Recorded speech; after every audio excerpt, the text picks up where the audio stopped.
त्रयमुनि राजों को नमोस्तु नमोस्तु नमोस्तु, छुल्लक जी को नमोस्तु नमोस्तु नमोस्तु। आज सुबह के प्रवचन की कुछ ऐसा दिमाग में ये बात आई है, शस्त्रधारियों को और राग सहित लोगों की पूजा अभिषेक करना चाहिए क्या? और दूसरा है महाराज जी, चौके यदि कोई दूसरा चौका लगाता है, क्या खाली हाथ जाना चाहिए या कुछ अपना लेके जाना चाहिए?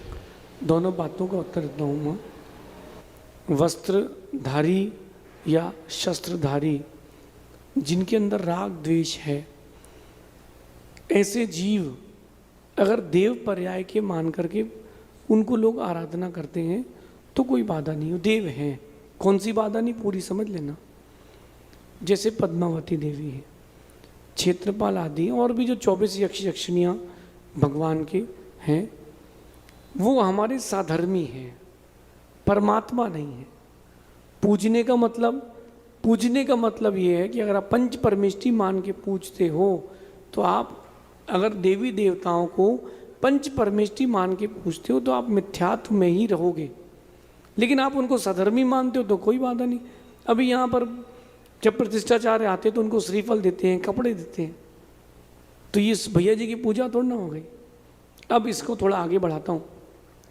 कई लोगों की ऐसी मान्यता है कि माता जी आ गई हैं, उनकी पूजा मत करो, मिथ्यात्व हो जाएगा।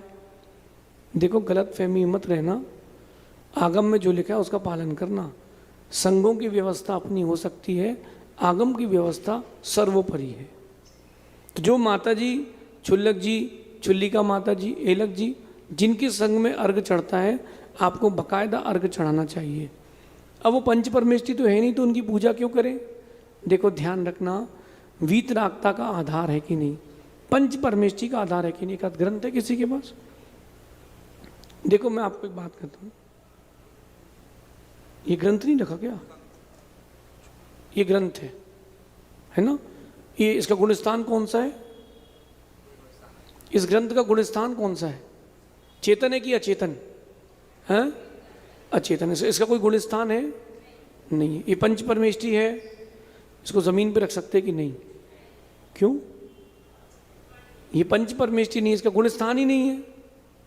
अरे, इसमें वीतरागता है? कहाँ है?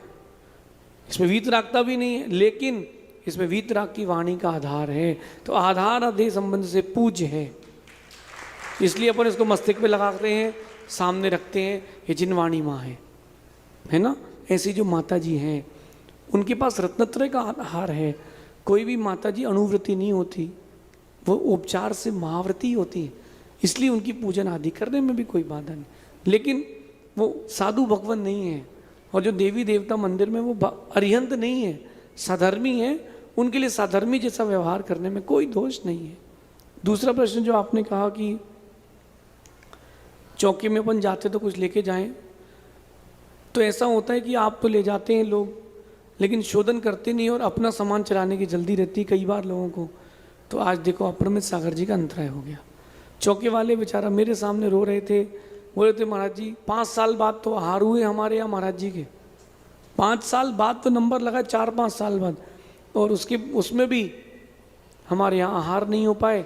कोई बाहर से आया और उसने अपना सामान चला दिया, छोटा सा बाल था उसमें इतना बड़ा। अब आप बताओ, चौकी वाले के दिल में क्या बीतेगी? आप क्या हो जाता तो क्या लगता मन में? अरे यार, कहाँ से आ गए लोग। तो आप अपने घर से सामग्री जरूर लेकर के जाएं, खाली हाथ बिल्कुल ना जाएं। लेकिन जो व्यवस्थापक है उनसे बोल दें कि आप देख लीजिए, चलने लायक हो तो चला देना, हमारी भावना से हम लेके आए हैं, ऐसे बोल दें। अगर चलने योग्य होगा तो चल जाएगा, त्याग हुआ महाराज जी का तो कोई बात नहीं, जो साथ में जाते हैं उनकी पार्टी हो जाएगी। ऐसा समझिए। शेष आगे देखेंगे। भगवान